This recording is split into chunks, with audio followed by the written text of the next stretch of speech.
อิดัมสัมมาทิฏฐิสัมมาสังกัปปะสัมมาวาจาสัมมากัมมันโตสัมมาอาชีวะสัมมาวายามะสัมมาสติสัมมาสมาธิ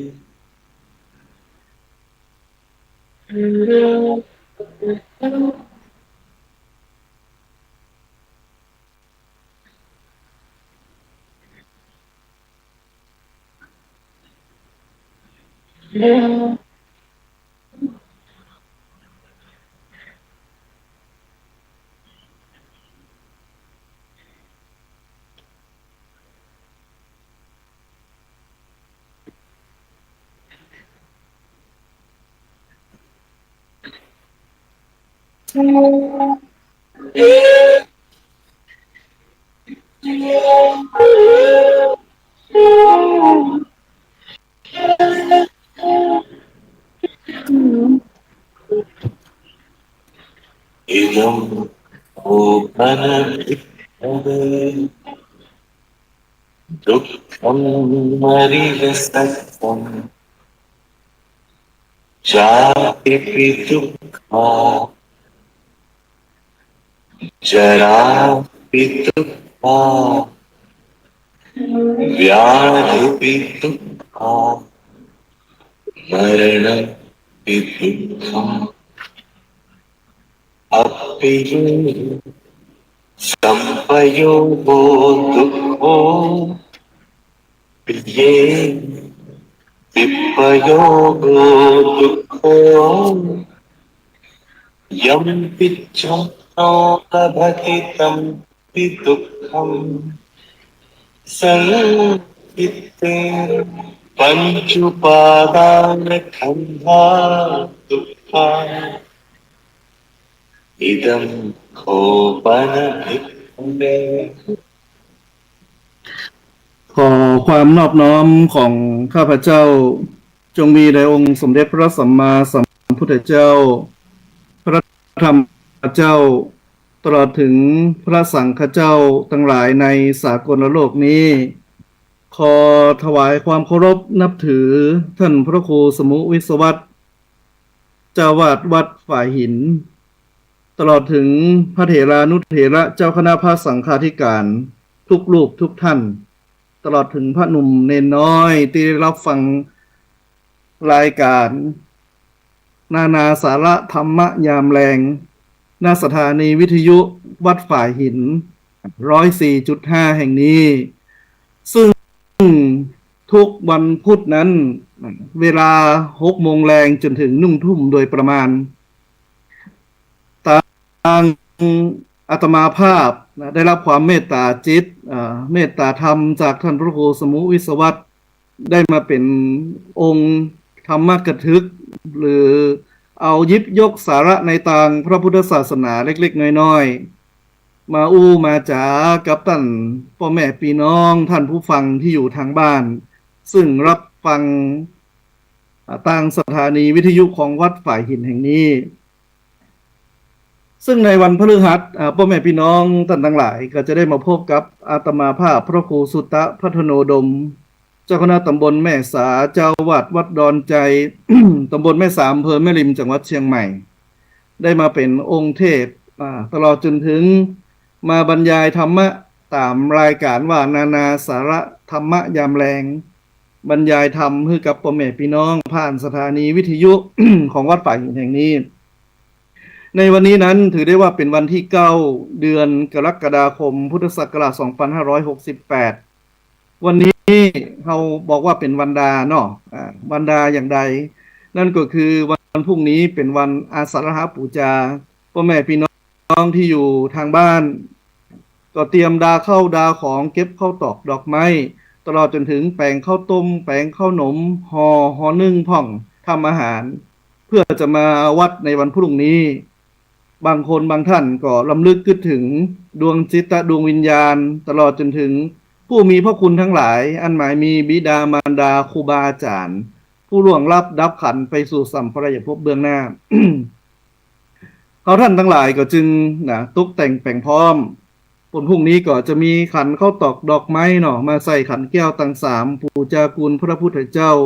ปู่จากุลพระธรรมเจ้าปู่จากุลพระสังฆเจ้า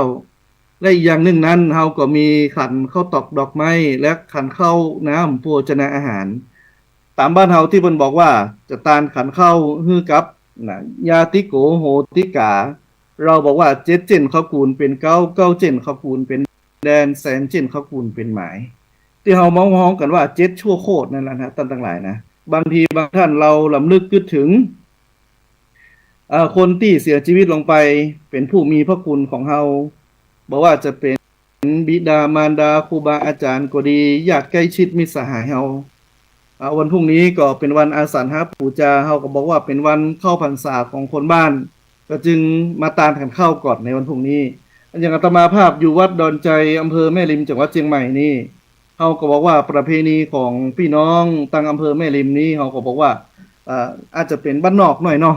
บ่เหมือนตั้งในเวียงบ่เหมือนกับตั้งวัดฝ่ายหินแต่ละตีแจ้งบัดแจ้งนี่พ่อแม่พี่น้องท่านศรัทธาสาธุชนทั้งหลายก็จะเริ่มมาละมาอย่างใดนั่นก็คือมาไหว้พระในวิหารก่อนตามถูกตามเตียนตามภัยตามมันบางคนบางท่านมีธุระมีกิจมีการมีงานก็จะมาไหว้ปู่จากุลพระพุทธเจ้าสวดอิติปิโสภควาอรหังสัมมาตลอดถึงสวากขาโต และสุปฏิปันโนตามลำดับเรียบร้อยแล้วก็เตรียมขันข้าวขันน้ำโภชนาอาหารมา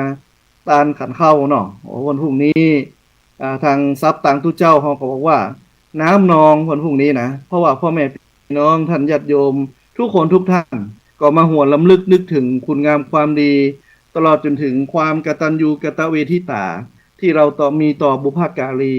ก็จะมาทำบุญถวายสังฆทานพ่องถวายหลอดไฟพ่องอย่างนี้เป็นต้นซึ่งปีนี้นั้นท่านศรัทธาสาธุชนทั้งหลายเข้าพรรษาปีนี้รู้สึกว่าจะเงียบๆไปหน่อยอย่างปกติตังวัดอาตมาภาพนี่อยู่ไกลถนนหน่อยเนาะก็จะมีบรรดาสาธุชนตังใกล้ตังไกลที่เปิ่นมาแอวตังแม่ริมพ่องขึ้นไปตังแม่แตงพ่องนี้เป็นต้นมาแวะมาเวียนถวายหลอดไฟพ่องถวายเทียนเข้าพรรษาพ่องแต่ปีนี้เงียบเหงาท่านทั้งหลายมันเกี่ยวกับเศรษฐกิจการบ้านการเมืองตัว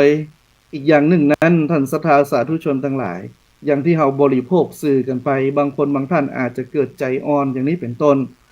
ท่านพ่อแม่พี่น้องท่านศรัทธาสาธุชนทั้งหลายเฮาก็แปลงใจให้แข็งเนาะเฮาก็บอกว่าความตั้งมั่นในพระรัตนตรัยคือความเชื่อที่ยังลงคุณต่อคุณพระรัตนตรัยคือคุณพระพุทธเจ้าพระธรรมเจ้าพระสังฆเจ้าเขาเชื่อกันอยู่เสมอว่าสิ่งใดที่เราทำไปแล้วท่านทั้งหลายทำดีย่อมได้ดีทำชั่วย่อมได้ชั่วพระพุทธศาสนานี้พระพุทธองค์เปรียบเสมือนท้องทะเลนะคือน้ำทะเลอันใหญ่ๆท่านทั้งหลายคนใดก็ตามบุคคลใดก็ตามที่ประพฤติดีปฏิบัติชอบท่านเปรียบเสมือนปลาและเปรียบเสมือนปะการังหรือว่าสิ่งที่อยู่ใต้น้ำนี่ก็สามารถด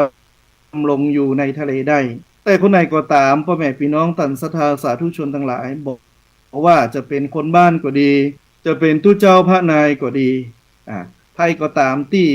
มีความคิดประทุษร้ายต่อพระพุทธศาสนาเพิ่นเปรียบเสมือนขยะที่มันลอย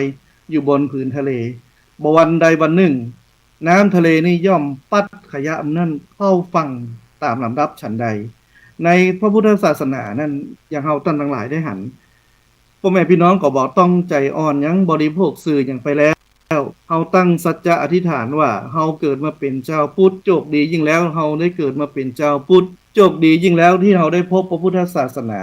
โชคดียิ่งแล้วที่เฮาไล่มาตามรอยบาทพระศาสดาโชคดีแล้วนะที่พ่อแม่พี่น้องได้เกิดมาเป็นคนไทยเมืองพุทธของเฮาคนไทยเมืองพุทธของเฮานี้ท่านญาติโยมสาธุชนทั้งหลายถือว่าโชคดีที่สุดแล้วที่เฮาเกิดใต้บรมโพธิสมภารของพระบาทสมเด็จพระเจ้าอยู่หัวอีกอย่างหนึ่งนั้น ถือได้ว่าเฮาโชคดีที่สุดแล้วที่เฮาเกิดมาเป็นคนไทยได้มาพบพระพุทธศาสนา บ้านเฮาเมืองเฮานี้เป็นบ้านจุ่มเมืองเย็นต่างๆหลายบ้านจุ่มเมืองเย็นอย่างใดก็สมัยตั้งใดที่ท่านศรัทธาสาธุชนต่างหลายได้เห็น บ้านเฮานี่บ่เคยมีสงครามที่ต่อสู้ว่าแย่งชิงศาสนาแย่งชิงผืนที่ดินอันเป็นศักดิ์สิทธิ์แย่งชิงที่ดินในนามศาสนา บ้านเฮานี้อยู่ด้วยความเมตตาธรรมที่พระพุทธเจ้าบอกว่าเฮามีพรหมวิหารถึงสี่เฮามีความเมตตา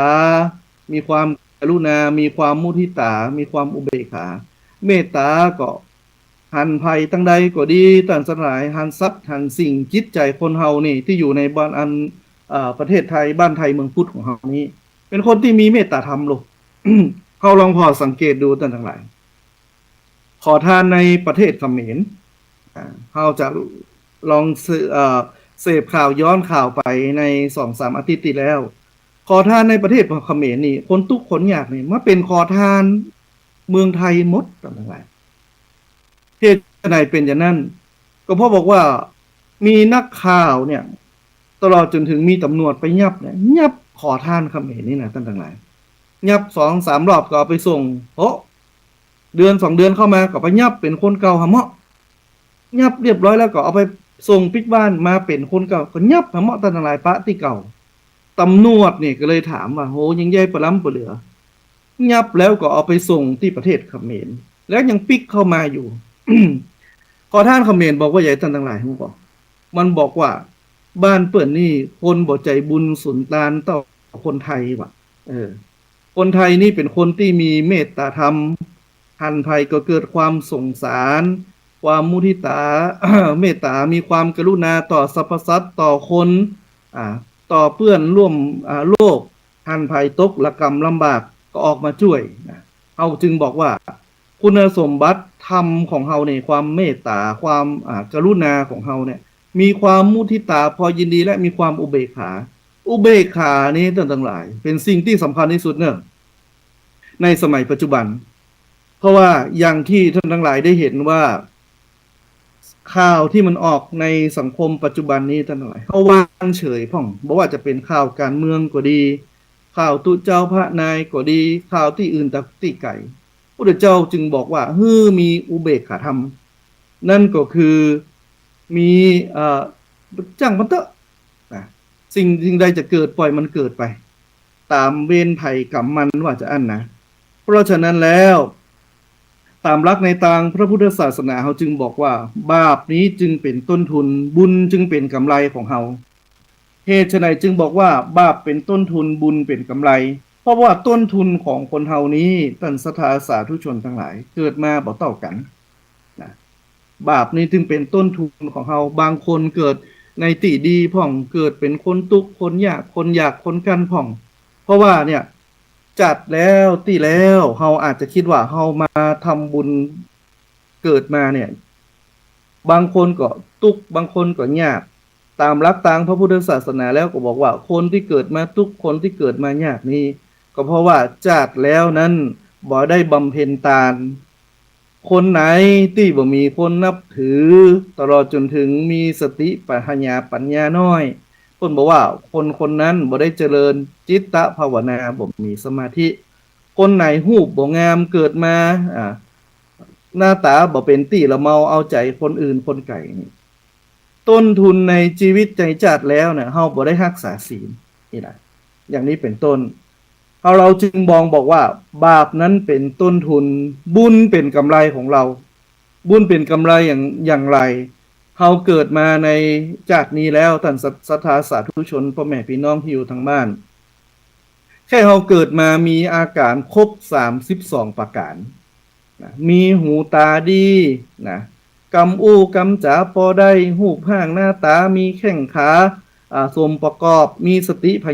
ญญาสมส่วนนะมีความคิดความอ่านอาการครบ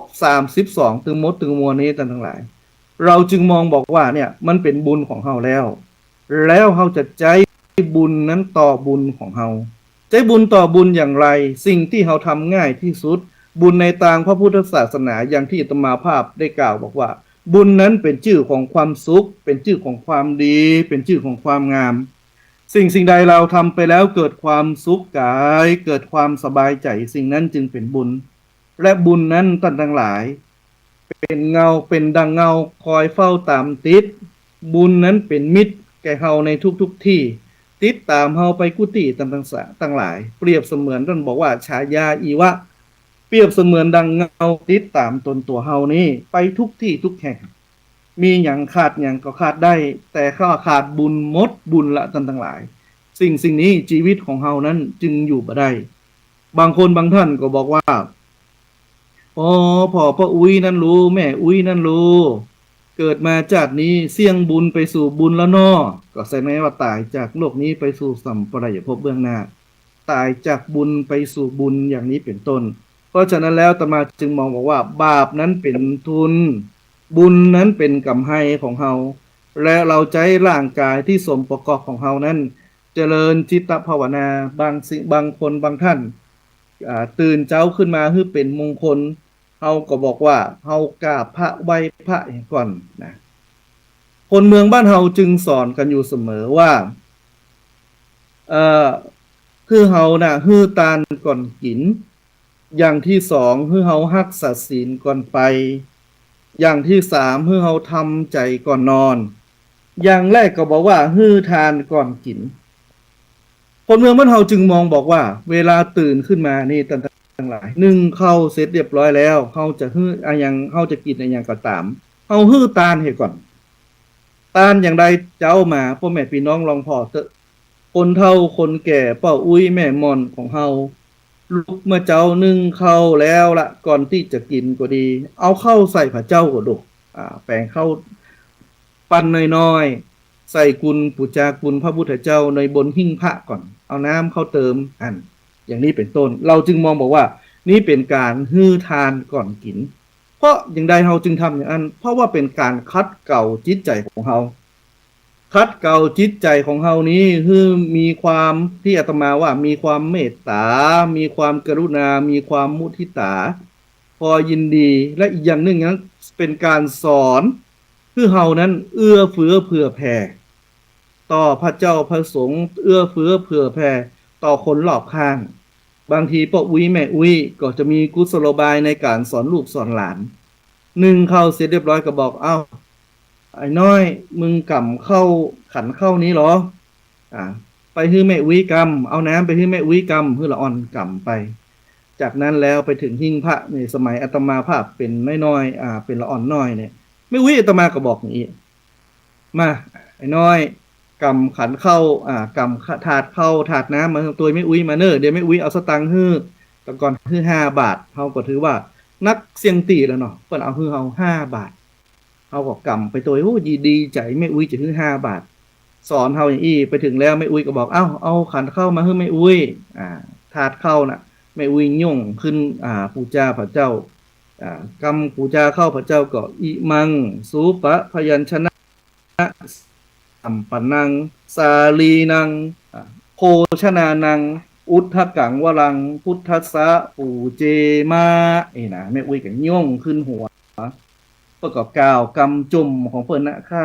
เข้าของข้าเจ้าข่าวดังดอกบัวยกขึ้นเหนือหัวขอปูจาคุณพระพุทธเจ้าปูจาคุณพระธรรมเจ้าปูจาคุณพระสังฆเจ้าเพิ่นก็ว่ากันไปอันก็เอาเข้าใส่พระเจ้าตั้งหลายเข้าใส่พระเจ้าเสร็จเรียบร้อยแล้วก็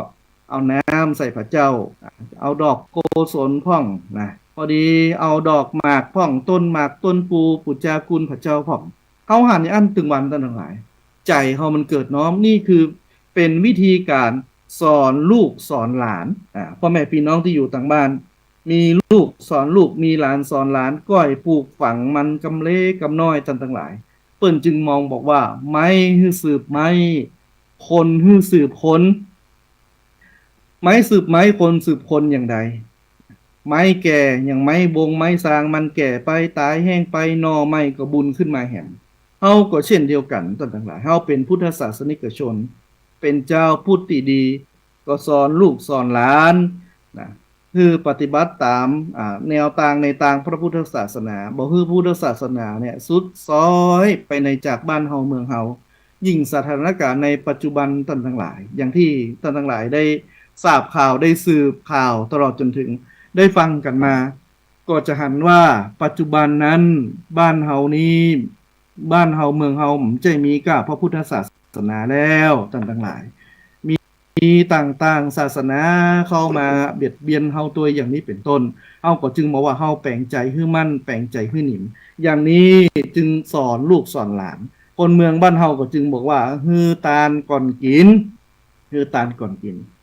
อย่างที่สองคือเฮารักษาศีลก่อนไปรักษาศีลก่อนไปเฮาจะไปไหน ไปปลายภาคหน้าในตางสัมปรายภพเบื้องหน้านี่เฮาบ่ฮู้ว่าอนาคตการจะเป็นจะใดท่านทั้งหลาย ชีวิตของคนเฮารับในวันนี้เฮาจะตื่นวันพรุ่งนี้อยู่ก่อน เพราะฉะนั้นแล้วเพิ่นจึงบอกว่าเฮ้เฮารักษาศีลก่อนไปเฮาจะไปไหน ไปในสัมปรายภพเบื้องหน้า จึงมองบอกว่าเฮ้เฮารักษาศีลศีลนี้จึงแปลว่าความปกติ ปกติอย่างใดนั่นก็คือปกติทางด้านกาย ปกติทางด้านวาจาปกติทางด้านใจบ่ก่อความเดือดเนื้อร้อนใจคือไผสิ่งนี้เพิ่นฮ้องว่าเป็นศีลคนมีศีลจึงเปรียบเสมือนดินมีปุ๋ย เหมือนมีดเหมือนมุยนี่มีคมต่างทั้งหลาย ศีลที่เฮาทั้งหลายรักษาในทางพระพุทธศาสนาเฮาก็บัญญัติบอกว่าศีล5ข้อสำหรับพ่อแม่พี่น้องญาติโยมสาธุชนผู้เป็นพุทธศาสนิกชน อย่างแรกนั้นนะเอาก็ปานาติปาตาเวรมณีก็บอกว่าข้าพเจ้าของงดเว้นจากการฆ่าสัตว์เน้อสัตว์ชีวิตแม้นแต่มดแดงมดดำนี่ข้าพเจ้าขอเว้นเหตุกรรม เว้นบ่ได้นะเว้นบ่ได้ก็สุดวิสัยแต่อย่างนี้เป็นต้นนี่คือปานาติปาตาท่านทั้งหลายปานาติปาตาเวรมณีเฮาสมาทานศีลข้อที่1อย่างที่2อตินนาตานาเวรมณีสิกขาปตังสมาธิยามิเฮาก็ถึงบอกว่าข้อที่2นี่คือเฮาเว้นจากการลักทรัพย์หรือการถือเอาของคนอื่นโดยเจ้าของเปิ้นบ่อนุญาตบ่ว่าจะทรัพย์สินนั้นจะเป็นอันน้อยก็ตามอันนักก็ตามอันใหญ่ก็ตามของน้อยของใหญ่ก็ตามเฮาละเว้นจากศีลข้อที่นี้ในศีลข้อนี้ท่านทั้งหลายเฮาจึงสอนลูกสอนหลานว่าความเป็นคนมนุษย์เนี่ยคนเป็นคนดีนี่บ่ดีไปลักทรัพย์บ่ดีไปชิงของของเปิ้นเนิ่นอาตมาภาพจำตฮอดวันนี้ทุกเจ้าจำตฮอดวันนี้สมัยเป็นละอ่อนที่ท่านทั้งหลายมันมีเกมเล่นอย่างเดียวนี้เนาะย้อนไป40กว่าปีที่แล้วเนาะ40กว่าปีที่แล้วอาตมาก็อายุ40ปลายแล้วเนาะ45อย่าง46 30 40กว่าปีที่แล้วนี่มันมีเกมโหลดท่านทั้งหลายโทรศัพท์มือถือหยังก็บ่มีสิ่งที่เราจะเล่นนั้นก็เล่นหยังเล่นตอยบ้าๆเนาะท่านทั้งหลายเนาะเล่นกะโลงกะโหลกกะลาเอากะโลงบ่เป้าในเวลาเพิ่นขูดมาแล้วเจาะเจือกเข้าใส่เนาะโอ้นึกภาพตามเนาะเจาะเจือกเข้าใส่กะโลง2อันเตียวบนกะโลงเนาะท่านทั้งหลายเนาะเฮาม่วนก๊อบๆแก๊บๆนี่ตมาจำหรอเล่นไปเล่นบ้านเปิ้นนี่ล่ะเอากะโลงเปิ้นมาท่านทั้งหลายหรือกะลามะพร้าวนี่นะเอามาจากบ้านเปิ้นแม่ตมาแม่ตู้เจ้าปิกมาเนาะมาถึงบ้านเปิ้นยากาศมาเฮาก็มาเล่นก๊อบๆแก๊บๆแม่ก็ถามว่าเอากระโลงที่ไหนมาเล่นก็บอกว่าเอาลูกบ้านข้างบ้านเนี่ยเปิ้นมาขอเปิ้นมาหรือยังบอกยังบ่ได้เอามายังบ่ได้ขอเตื้อเอาแล้วไปบอกไผมาก็นึกว่าเปิ้นก็นึกว่าเปื้อนมันฮื้อเล่นมันก็เลยเอาของเปิ้นมาแม่อาตมาภาพหรือแม่ตู้เจ้าเนี่ยเอากระโลงเนี่ยโกกหัวตะอันตู้เจ้าเนี่ยดังป๊ากหัวปะโนเฮาให้เนาะแล้วเฮาก็แปลกใจก็ถามแม่ว่าเอากระโลงบุกหัวเนี่ยหยังแม่ก็บอกว่าอ้ายคิงจำใบเต้าตายเด้อของเปิ้นบ่ฮื้อคิงจะไปเอามาแม้นแต่กะโลงอันเดียวนี่ก็จะไปลักของเปิ้นแม่ตมาสอนจังนี้ตั้งแต่ไหนเฮาจึงบอกว่าไม้นั่นสืบไม้คนนั่นสืบคนแม้นแต่แม่ตู้เจ้าจึงจำและบอกเสมอตมาแม่ตมานี่อยู่ในใจเสมอเพราะถือได้ว่าฮักใดก็ตามนี่มันฮักของพ่อฮักของแม่เนี่ยฮักพ่อนี่มันเต้าฮักแม่นะแม่นี่ฮักลูกที่สุด ต่างทั้งหลายใครเป็นแม่คนนี่ก็จะหู้แม่ตู้เจ้าจึงบอกว่าไอ้จำไว้เนอะเมื่อจริงรักสิ่งอันยังก็ตามของเปิ้นเอาของเปิ้นมาแล้วบอกอนุญาตเนี่ยของนั้นบ่มีคุณค่าก็ตามแม้แต่จะเป็นของน้อยมึงเอาของน้อยของเปิ้นมาได้ใหญ่มามึงก็สามารถรักของเปิ้นอันใหญ่ได้มีคุณค่าต่อไปเพราะฉะนั้นแล้วจำไว้เต้าตายนะอาตมาภาพเกิดในครอบครัวที่บ่ได้ร่ำได้รวยเท่าใดแม่จึงสอนอยู่เสมอว่าเฮาเกิดในคนทุกข์ในครอบครัวคนทุกข์คนยากเอาอย่างของเปิ้นมาเปิ้นจะนาบโทษเฮาเวลาไปบ้านไหนเมืองไหนก็ดีไปที่บ้านเอวบ้านเปิ้นเนี่ยบดีขึ้นเฮือนเปิ้นบดีไปกำหั่นกำนี่ของเปิ้นเนอครัวเปิ้นหายเปิ้นจะว่าเฮารักเนอไอเนอเพราะว่าเฮาบ่มีอันหยังเฮาเป็นคนทุกข์คนยากแม่ตมาสอนอย่างอีข้ออตินนาตาเนี่ยเฮาจึงมองบอกว่าเป็นสิ่งที่สำคัญทั้งหลายเฮาซื่อสัตย์เฮาซื่อสัตย์ต่อเพื่อนบ้านเฮาซื่อสัตย์ต่อคนอื่นตันศรัทธาสาธุชนทั้งหลายได้สมาทานศีลข้ออตินนาตานาเวรมณีข้าพเจ้าขอเว้นงดเว้นจากการเอาทรัพย์สมบัติของคนอื่นที่บ่ได้รับโดยอนุญาตอย่างนี้เป็นต้นนี่ศีลข้อที่2ศีลข้อที่3เฮาบางคนบางท่านก็ว่าบ่ได้ว่ากาเมสุมิสาจาราเวรมณีนี่นะสิกขาปะทังสัมมาติยามิบางคนก็ว่าแล้วก็พ้องก็บอกฮู้ความหมายพ้องอย่างนี้เป็นต้นนะศีลข้อที่3เฮาก็จึงมองบอกว่าคือเฮาละเว้นนะจากกาเมสุมิจฉาจารคือนะไปละเมิดคู่ครองของเปิ้นก็ดีภาคลูกภาคเต้าเปิ้นก็ดีพ่อแม่โดยบ่อนุญาตโดยกาเมสุมิจฉาจารข้อนี้เราจึงมองว่าเฮาเว้นละเว้นเห็นเนอข้อที่4เราบอกว่ามุสาวาตาเวรมณีสิกขาปะตังสมาติยามิด้วยแปลเป็นใจความว่าข้าพเจ้าขอเว้นจากการมุสาวาทองค์แห่งมุสาวาทบอกว่าจะเป็นนะพูดเท็จพูดเพ้อเจ้อพูดส่อเสียดพูดคำหยาบตึงมดตึงมวลบดีจุไล่ไผเวลาตั้งหลายจะหันได้ว่าคนไหนที่มันจุเฮาเลิงๆนี่นะจุเสร็จเรียบร้อยแล้วเปิ้นฮ้องว่ามีสัจจะกรรมมันตึงเจื่อตึงมาน่านับถือดูมันตั้งหลายเนาะเอาก็จึงมองบอกว่าเนี่ยข้อมุสาวาตาเวรมณีนี่จึงเป็นสิ่งที่สำคัญอย่างยิ่งในชีวิตมนุษย์ของคนเราข้อที่5ก็คือเว้นจากสุราเมรยะมัชฌะปมาตฐานาเวรมณีอย่างเขาว่าเว้นจากการดื่มเครื่องดองของเมาอันยังทำให้สติของเฮานั้นวิปลาสบิดเบือนคือมัชฌะเกิดความเมาอย่างนี้เป็นต้นศีลข้อ5นี้ทั้งหลายในทางพระพุทธศาสนาเฮาจึงบอกว่าเป็นสิ่งที่สำคัญอย่างยิ่งเมื่อผิดศีลข้อ5แล้วข้ออื่นๆก็จะตามมาโดยลำดับเพราะว่าเมื่อเฮาขาดสติสิ่งที่เฮาทำน่ะทั้งหลายเฮาบ่มีความคิดบ่มีความยั้งทำไปแล้วน่ะบ่มีการถูกการใคร่ควรโดยประการใดๆจึงมองบอกว่าข้อนี้จึงเป็นสิ่งที่สำคัญสติมาปัญญาเกิดสติเตลิดจะเกิดปัญหาอย่างที่เปิ้นว่าอย่างนี้เป็นต้นคนเฮาบ้านเฮาอย่างที่ตมาภาพนะคนเมืองบ้านเฮาจึงสอนอย่างที่1บอกว่า1ฮื้อทานก่อนกินอย่างที่2รักษาศีลก่อนไปอย่างที่อาตมาภาพไปแล้วศีล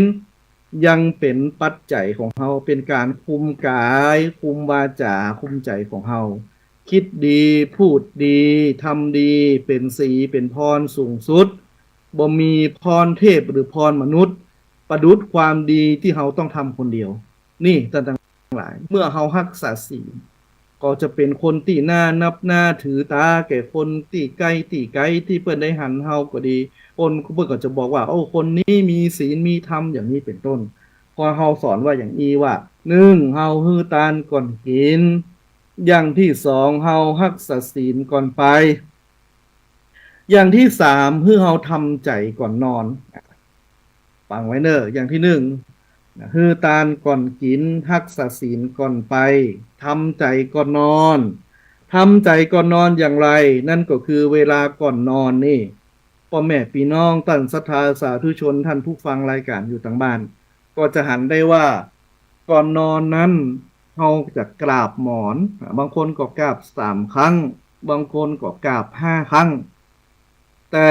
นะตัวอาตมาภาพเนี่ยได้ปฏิบัติมาตั้งแต่เป็นละอ่อนแม่อุ้ยเปิ้นตึงสอนนะสอนอยู่กับแม่อุ้ยเนาะกราบอย่างที่หนึ่งระลึกถึงคุณพระพุทธกราบที่สองระลึกถึงคุณพระธรรมกราบที่ครั้งที่3เพื่อระลึกถึงคุณพระสงฆ์กราบครั้งที่4ระลึกถึงคุณปิตามารดากราบครั้งที่5ระลึกถึงระลึกถึงคุณครูบาอาจารย์อย่างนี้เป็นต้น กราบพระจำนวน5 ครั้งนี่นะบางคนก็กราบ3 ครั้งกราบเสร็จเรียบร้อยแล้วเปิ้นก็จะนำสวดเนาะแม่อุ้ยนำสวดอรหังสัมมาสัมพุทโธพระควาอย่างนี้เป็นต้นเขาก็สวดอรหังสัมมาบางคนแม่อุ้ยเปิ้นก็สวดอิติปิโสพระควาอรหังสัมมาพันตั้นไหนที่สวดได้ก็ลองว่าพอเนาะก่อนนอนเขาคือทำใจก่อนนอนว่ากราบหมอนเนี่ยก่อนกราบหมอนเสร็จเรียบร้อยแล้วลอง สวดมนต์จิตตะนอนสวดมนต์ตั้งจิตให้ใสตั้งใจให้ผ่องนะสวดมนต์ภาวนาอิติปิโสได้ก็สวดอรหังสัมมาปะละก่อนนอนก็สงบกายสงบวาจาสงบใจสักเล็กสักน้อยนั่งสมาธิเนาะบางคนบางท่านก็ได้เจริญจิตตภาวนาแบบเป็นวิปัสสนากรรมฐานก็เอาจิตไปจับที่หน้าท้องหายใจเข้าปองหนอยุบหนอพองหนอยุบหนอกำหนดอย่างนี้เป็นต้นแต่ถ้าท่านศรัทธาสาธุชนทั้งหลายอยากเขาก็บอกว่าอยากจะฮึดใจมันสมาธิตั้งมั่นเปิ้นก็บอกว่าฮือเจริญจิตตภาวนาแบบสมถกรรมฐานสมถกรรมฐานอย่างไรอย่างที่เขาได้ห่ำได้เฮียนจากครูบาอาจารย์มาแต่ก่อน นั่นก็คือเวลาเขาหายใจกำหนดว่าหายใจเข้ากำหนดว่าพุทเนอร์หายใจออกกำหนดว่าโทเนอร์บางทีก็หายใจเข้าสัมมาอรหังสัมมาอรหังหายใจออกอรหังบางทีก็หายใจเข้านับ1หายใจออกนับ2หายใจเข้านับ3หายใจออกนับ4บางทีนับเป็นกู้1หายใจเข้า1 2 3 4เป็นกู้อย่างนี้นะหายใจเข้าครบ500เตื้อพ่องฮับปันเตื้อพ่องคือจิตมันมีสมาธิต่างๆหลายนี่เขาจึงบอกว่าคือเขาทำใจก่อนนอนทำใจก่อนนอนนี้ต่างๆหลายองค์แห่งความเนี่ยที่เขาจิตมีสมาธิก่อนนอนเปิ้นจึงมองบอกว่าเวลานอนเนี่ยก็เป็นสุขรับก็เป็นสุขบอกฝันร้ายนะพี่สัตว์ทั้งหลายบอกมาเบียดเบียนบอกมาข่ำขาลาวีอู้ถึงเรื่องผีปีศาจในไทยบ่เชื่อว่ามีจริงนี่เนอะมีแต่เนอะท่านทั้งหลายเนอะอาตมาภาพตั้งแต่ไปต่างประเทศมานี่นะจะอู้พ่อแม่พี่น้องท่านทั้งหลายได้ฟังตู้เจ้าตู้เจ้าเนี่ยเป็นอะไรอย่างบ่ฮู้เนอะเรื่องผีเรื่องสางนี่นะท่านทั้งหลายตั้งแต่สมัยเป็นเนนละสมัยเป็นเนนนี่มาอยู่วัดดอนใจนี่วัดมาท่านทั้งหลายห้องมีอุโบสถอยู่ทางนอกวัดเนี่ยมีห้องน้ำอยู่นอกวัดหิมโบสถปุ่นทั้งหลายเวลาจะไปเข้าห้องน้ำเนี่ยต้องเดินไปเข้าหน้าวัดปุ่นนะท่านทั้งหลายมีอยู่วันหนึ่งเนาะสมัยเป็นเนนเนาะเนนเดินดับเดินเป่งเนี่ยท่านทั้งหลายจะไปเตียวเข้าห้องน้ำโหหันไผ่นี่เนาะเตียวเข้ามาท่านทั้งหลายโหเตียวเข้ามาเฮาก็จะเตียวไปห้องน้ำเนาะจนเฮานะเป็นอย่างเงาเป็นอย่างแสงในท่านทั้งหลายเป็นอย่างควันต้นเข้าไปเฮาวูบโอ้โธ่คนหัวลุกดังยั่วท่านทั้งหลายโอ้เขาว่าโอ้ตายละผีหลอกลูกนี่ล่นมาบอกตุลุงท่านทั้งหลายก็ว่าดึกดึงกลางคืนเท่าใด2 ทุ่มไปบอกว่าตุลุงผีหลอกตุลุงก็ว่ามันสวดวัดมนต์ทำวัดจิตตภาวนาเด้อไผว่าผีมันมีแต่นี่มีแต่อาตมาภาพไปหลวงพระบางท่านทั้งหลายไปหลวงพระบางไปแอวหลวงพระบางเนาะไปศึกษาประเพณีตลอดจนถึงไปไหว้พระธาตุเจ้าเจดีย์ไปดูสังคมไปสั่งสมความคิดเอาไปอาตมาไปหลวงพระบางนี่ไปนอนโรงแรมบอกว่าโรงแรมไหนโอ้ท่านทั้งหลายไปกับไผไปกับอาจารย์พระมหาดวงรัตถิตะรัตโนประเรียนธรรม9ประโยคเจ้าวาดวัดบุพารามไปด้วยกันไปไหว้พระด้วยกันก็นอนคนห้องท่านทั้งหลายไปด้วยกัน2 คนบินจากเชียงใหม่ไปนอนคืนแรกท่านทั้งหลายโอ้ยเกิดมานี่กำลังเคยโดนผีหลอกในโรงแรมเนี่ยเป็นทุเจ้านะท่านทั้งหลายนอนเนาะรับตาสกรรมเฮาปิดไฟนะเฮากำลังจะงีบเนี่ย มันได้ยินเหมือนเสียงคนเตียวเนี่ยจังไรเตียวแวดเตียงดังซับซิบซิบเฮ้ยเขาก็ผาลูกพลาดพลเลดฟังเนาะซับซับซับโอ้ไผ่นี่เนาะเปิดไฟพอท่านทั้งหลายพอเปิดไฟพอไฟแจ้งลึงนี่นะก็บ่มีอย่างกว่าโอ้อย่างใหญ่นี่เนาะจะรับหมอกสังงีบนี่ฮะท่านทั้งหลายในห้องน้ำได้ยินเสียงเปิ้นอย่างเปิ้นล้างตีนดังสว่าว่าโอ้มันห้องเฮากว่านี้เนาะก็เปิดไฟหำกำท่านทั้งหลายเตียงกระดักไปแถมกำท่านทั้งหลายครั้งที่3ปิดไฟนอนเนาะก็ได้ยินเสียงเตียวหมะเตียวลักซับซับซับเตียวไปต่ำในห้องนั่นนะมันเป็นรีสอร์ทเป็นหลังท่านทั้งหลายเนาะโอ้ฝนคิงลุกเงี้ยวเนาะพระราชพระเลตตื่นขึ้นมาเปิดไฟโอ้ไหวพระสวดมนต์ว่าภัยเมตตาสัพเปสัตตาเนอสัตว์ทั้งหลายทั้งปวงที่เป็นเพื่อนทุกเนอเกิดแก่เจ็บตายดวงจิตดวงวิญญาณได้มาสลัมกับกาได้มาของหลงข้องค้างอยู่ตรงนี้ก็ดีเนอบุญกินตาลข้าเจ้าที่ได้กระทำปั่มเปงมาบอกว่าจะเป็นการฮื้อตาลการฮักษศีลการเจริญจิตภาวนาขอเอาบุญนี้กุศลนี้แผ่ไปให้ท่านตั้นทั้งหลายเนออีเป็นต้นนะอาตมาก็ว่าเนาะโอ้แต่มันเขาก็รับไปก็ได้ยินอยู่เมื่อเจ้าลุกขึ้นมาคืออาจารย์พระมหาดวงรัตถิตรัตโนฟังว่าอาจารย์ห้องอาจารย์มีก็อาจารย์รัตก็ถามว่ามีอย่างบอกว่าตะคืนนี่นะอาจารย์คนเตียงแวดเตียงผมเนี่ยได้ยินสุดคืนเนาะอาจารย์รัตว่าหมีมันมาขอส่วนบุญกันมาหาหรอตัวไปหยาดน้ำมันต้องรุ่มเห็นเนอะลงมากินข้าวด้วยกันกับหยาดน้ำจุดถูกหยาดน้ำเจ้ามาเนาะก็ถามไกด์ว่าขอถามกำเตอะโรงแรมที่เนี่ยที่ตั้งเนี่ยมีผีก่อนมีผีมีสางมีวิญญาณอย่างที่เฮียนก่อนไกด์ดักแซบบอกบ่จ่าหรอบอกว่าบอกตุบีมาตามตรงเตอร์ไอ้เนาะแต่คืนเขาก็เล่าเหตุการณ์ให้ฟังกูประกาศแกก็บอกว่าโรงแรมนี้เป็นโรงแรม5 ดาวพระอาจารย์ไว้นะโรงแรมเป็นโรงแรม5 ดาวสถานที่ตั้งโรงแรมเนี่ยตะก่อนเป็นโรงยาเก่าอ่ะในสมัยสงครามเปิ้นเอาศพมาฝังไว้ที่นี่ก็ดีเอามาคุดไว้ที่นี่เป็นกลางเวียงที่หลวงพระบางนั่นนะบางทีก็คุดไปพ่องบางทีก็มีพ่องเมื่อคืนคนก็หันคนเตียวไปเตียวมาพ่องอาจารย์นี่บอกเขาก็ถึงบางอย่างอี้บอกนี่ตอนต่างหลายภัยว่าดวงจิตดวงวิญญาณบอกมีแต่ส่วนตัวอาตมาเนอะได้สัมผัสมาแล้วไปเวียดนามก็นอนโรงแรมสุมาเตอร์ผีก็มาหาแหมเป็นอะไรยังโมคนบ่หุ่มผีหุ่มเฮ้ยแต่ทั้งหลายไปทั้งไหนนี่ตึงนักเกนะแล้วทำอย่างเนื้ออาตมานอนไปนอนที่ไหนเนี่ยจะถ้าบักเกยกันแต้นี่ก็จะบันนอนแต่เปิ่นพ่อเฮาหูตัวเฮาว่าเฮาเป็นคนนอนขนตันทั้งหลายเนาะเฮาก็เก่งใจเปิ่นแต่อาตมานี่เป็นคนนอนขนพ่องกั้งพ่องนะเพื่อนบางทีเพื่อนเดียวกันก็บอกว่าแต่คืนจมอย่างน่ะสุดคืนจมบุ่มบุ่มสวดมนต์พ่องจมคนเดียวพ่องอย่างนี้เป็นต้นเฮาก็เก่งใจเปิ่นไปไหนนี่ก็จะพยายามนอนคนเดียวอย่างนี้เป็นต้นต่างทั้งหลายเนี่ยอาตมาจึงเอามาเล่าให้ท่านทั้งหลายฟังว่าภัยว่าผีสางดวงจิตดวงวิญญาณนี่มีจริงส่วนตัวอาตมาภาพนี่เขาบอกว่ามีแต่เนออย่างวัดที่อาตมาภาพอยู่นี่นะวัดดอนใจนี่เมื่อแต่ก่อนมันเป็นโฮง2 ชั้นเนาะชั้นลุ่มนี่ท่านทั้งหลายจะฟังว่ามันเป็นโฮงเก็บถ้วยเก็บจานเนาะตั้งบนพระเนนอยู่เขาก็นอนวันใดก็ตามที่ถ้วยจอนนะสักตี 1 ตี 2เนี่ยถ้วยจอนมาดังคลังคังเก่งเหมือนกับมีคนมาค้นถ้วยคนจอนอีกนะมันพวกนี้คนตายแล้วเนอะคนตายละมันเหมือนกับมาบอกว่ามันจะมีการมีงานมีศพมีซากเนี่ยเนอะเปิ้นมายืมถ้วยยืมจ้อนก่อนอย่างนี้เป็นต้นอันนี้เราจึงมองว่าสิ่งที่เรามองด้วยตาบอกหันเราจะบอกว่ามันบ่มีแต่นี่ก็ย่อมเป็นไปบ่ได้ท่านทั้งหลาย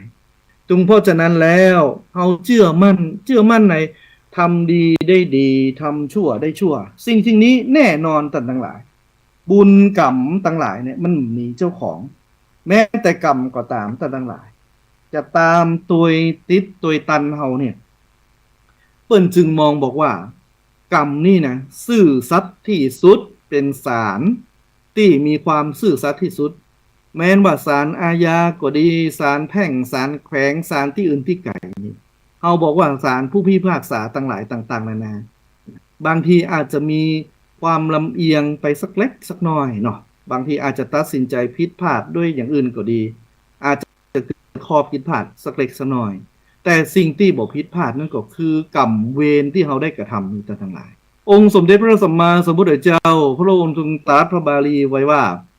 ยาทิสังวัปเตพีชังตาทิสังรัพเลพลังกัลยาณีกัลยาณังปาปักกาลีจะปะปะปาปักกาลัง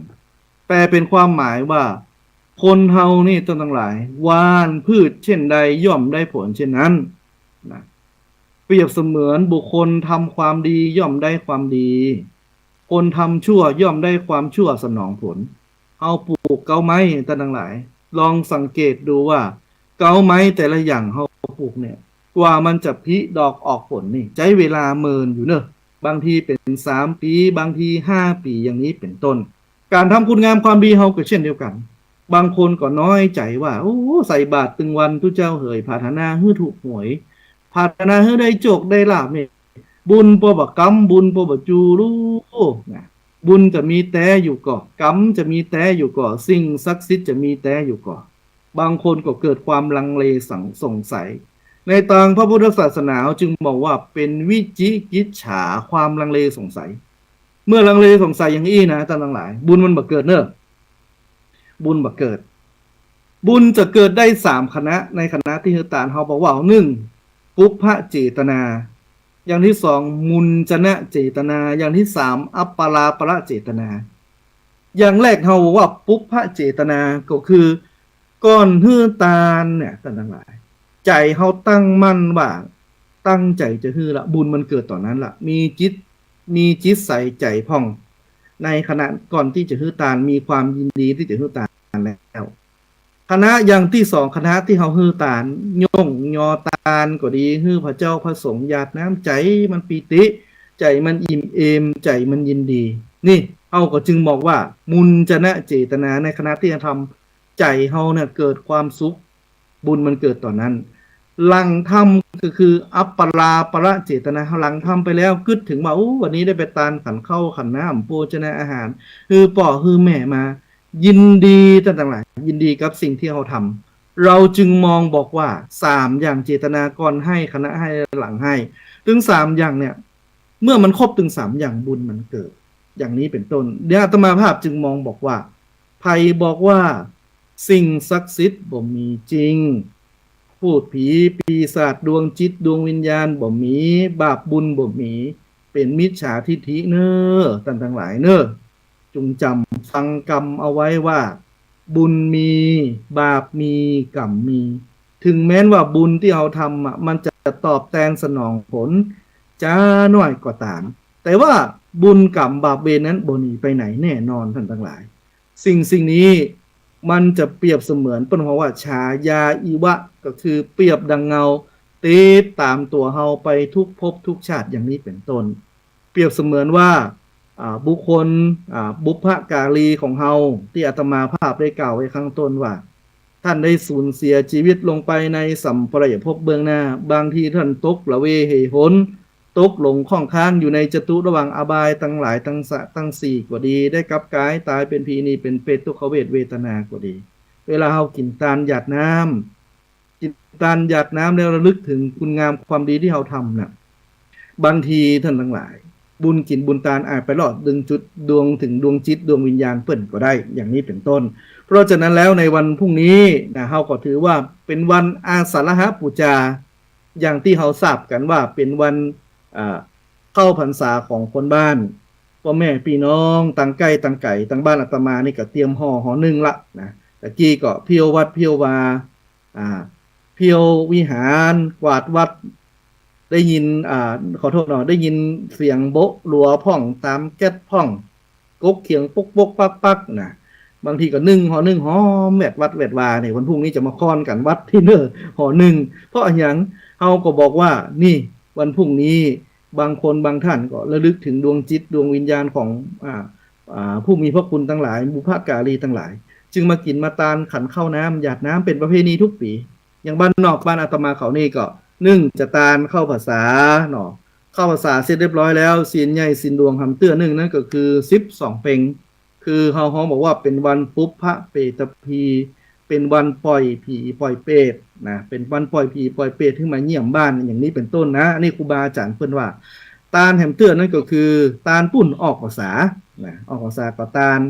ออกภาษาเสร็จเรียบร้อยแล้วก็เดือนสี่เพ็งตาลเข้าใหม่นะอย่างที่อาตมาว่าฮื้อตาลก่อนกินนะบางทีมีไห่มีนาไห่นาป่าตั้งยะไห่ยะนาเสร็จเรียบร้อยแล้วพอยะไห่ยะนาต่างหลายยะไห่ยะนาเข้าผลผลิตที่มันได้มาเนี่ยก่อนจะกินเอามาสีก่อนเอามาตาลตุเจ้าก่อนตึงเข้าเปลือกตึงเข้าสาร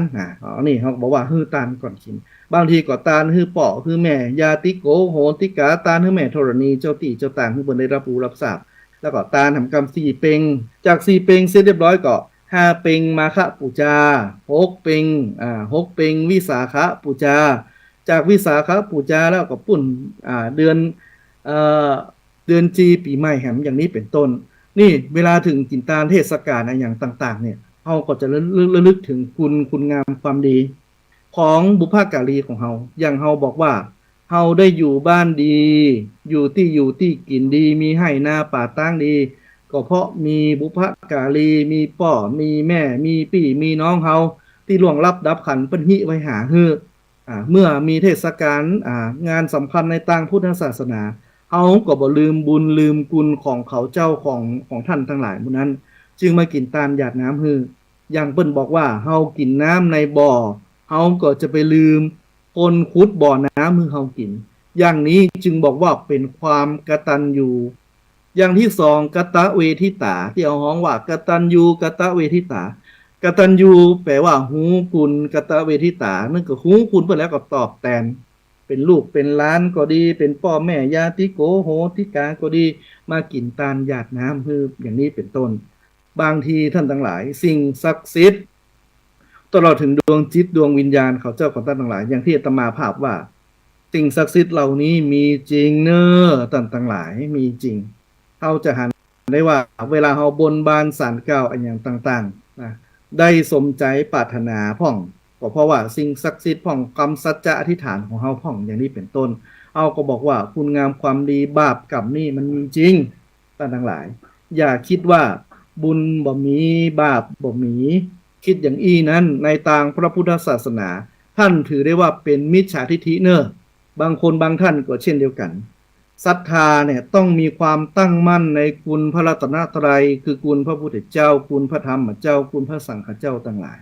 เราจงตั้งเชื่อในคุณพระรัตนตรัยในปัจจุบันศาสนาบ่เสื่อมต่างหลายแต่ที่เสื่อมนั้นก็คือคนเราท่านทั้งหลายอย่าเป็นศรัทธาดอกไม้ไหวเหตุที่บอกว่าศรัทธาดอกไม้ไหวก็เพราะบอกว่าท่านทั้งหลายหันดอกไม้ไหวเนาะที่เน็บบนหัวจังฟ้อนเวลามันโดนหัวเฮาแง่นหัวเฮาบิดไปทางดีแง่นไปทางใดก็ดีดอกไม้อันที่มันเป็นเงินดอกไม้เงินดอกไม้คำมันก็จะไหวไปตัวไหวไปตัวเปิ้นฮ้องว่าศรัทธาดอกไม้ไหวเหตุว่าศรัทธาดอกไม้ไหวอย่างอันก็เพราะบอกว่าบ่มีความตั้งมั่นในคุณของพระรัตนตรัยพอมีเรื่องอย่างต่างๆกระทบมาหน่อยเรื่องข่าวตู้เจ้าบ่ดีวันนี้ผมใส่บาตรละใส่บาตรให้ตู้เจ้าพระเนรกินบ่เกิดประโยชน์หยังมีแค่เรื่องกาลาวอย่างนี้นะนี่อย่างนี้เนี่ยเราจึงมองว่าจิตเป็นอกุศลเนอต่างๆหลายเนอตู้เจ้าพระเนรของเฮาถึงหมดประเทศมีอยู่40,000 กว่าตนวัดมีอยู่30,000 กว่าวัดตู้เจ้าถึงหมดมีอยู่400,000 กว่าตนวัดอยู่จำนวน30,000 กว่าวัดเราก็บอกว่าเหมือนกับพ่อแม่พี่น้องมีลูกมีหลานลูกหลานบางคนก็ดีพ่องบางคนก็ห้ายพ่องบางคนก็ดีแต่บางคนก็ห้ายอย่างสุดโต่งมันก็มีอย่างนั้นพ่องต่างๆหลายเฮาก็ทำใจให้นิ่งบ่ดีเป็นศรัทธาดอกไม้ไหวว่าสิ่งใดที่มากระทบกระเทือนแล้วทำให้เฮาเกิดศรัทธาบ่ตั้งมั่นในทางพระพุทธศาสนาเฮาก็บอกว่าบ่เอาละบ่กินละบ่ตานละบุญบ่มีแต่บาปบ่มีแต่คิดอย่างนี้อาตมาว่าเป็นมิจฉาทิฏฐิเนอต่างๆหลายเนอเพราะฉะนั้นประคองใจของเราคือมั่นคงแข็งแรงยังเชื่อในคุณพระพุทธเจ้าคุณพระธรรมเจ้าคุณพระสังฆเจ้าถ้าคุณพระพุทธเจ้าบ่มีแต่ตลอด 2,500 พระวสาที่ผ่านมานี่คงล่มสลายไปละต่างๆหลาย บุญบ่มีบาปบ่มีปารามีบ่มีแท้ชีวิตของคนเฮาคงสูญไปแล้วอย่างนี้เป็นต้นต่างหลายสิ่งที่จะยังใจเฮาคือตั้งมั่นนั่นก็คือทำให้เฮานั้นมีความสุขกายเกิดความสบายใจเฮาบอกว่ายินดีในสิ่งที่ได้พอใจในสิ่งที่มีอย่างนี้ถือได้ว่าเป็นบุญเป็นกุศลของเฮาเอาตัวเฮาเป็นที่ตั้งต่างหลาย บ่ต้องไปคิดถึงคนไกลไผจะเป็นอย่างไรจังมันเอาตัวเฮาว่าอย่างข้าวบ้านเฮาเพิ่นจึงบอกว่าไขว่าง่าวจังเซอะไขว่าง่าวจังเตอะไขว่าเซอะจังเขาคะแนนตัวเฮาศีลธรรมบ่เซิงศีลธรรมในที่นี้ก็คือ1บุญกินบุญตาในทางพระพุทธศาสนาเฮาบอกว่าบุญกิริยาวัตถุคือวัตถุที่ตั้งแห่งบุญนั้นมีอยู่3ประการอย่างย่อนั่นก็คือทานศีลและภาวนาวันพรุ่งนี้เป็นวันอาสาฬหปูชาขอเมตตาฝากบุญฝากกุศลกับท่านศรัทธาสาธุชนทั้งหลายที่อยู่ทางบ้านถือได้ว่าบางทีเนาะเข้าวัดสามาแล้วท่านทั้งหลายตั้งสัจจะอธิษฐานกัลยาณจิตว่าพรรษานี้ข้าเจ้าจะมาใส่บาตรกู้ศีลให้เป็นตาเนอร์มาทำวัดกู่แรงรักษาศีลเจริญจิตตภาวนาทั้ง3อย่างบุญกิริยาวัตถุเนี่ยท่านทั้งหลายเป็นบุญของเฮาบุญในทางพระพุทธศาสนาและบุญนี้ จะติดตามรามตนตัวเฮาไปสู่สัมปรายภพเบื้องหน้าบ่มีใครจะรู้จะจริงไปได้พุทธเจ้าจึงมองบอกว่าสมบัติอย่างอื่นนี้คนเฮานี่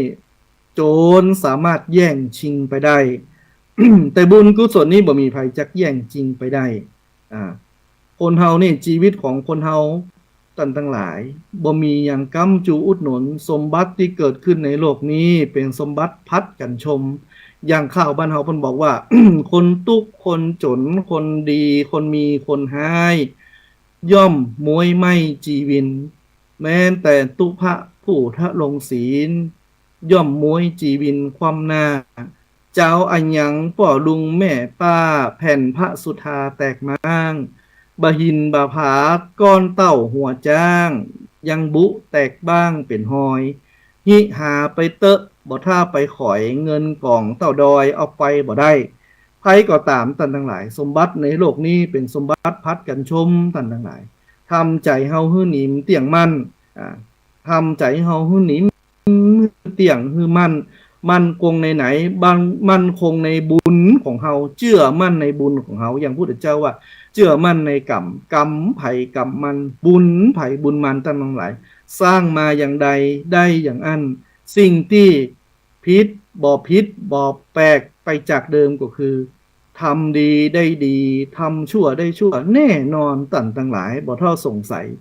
อย่างที่อาตมาภาพว่าเป็นพรุ่งนี้ก็เป็นวันอาสาฬหปูชาเนาะขอฝากท่านศรัทธาสาธุชนทั้งหลายที่ได้ฟังรายการสถานีวิทยุก็คือนานาสาระธรรมะยามแรง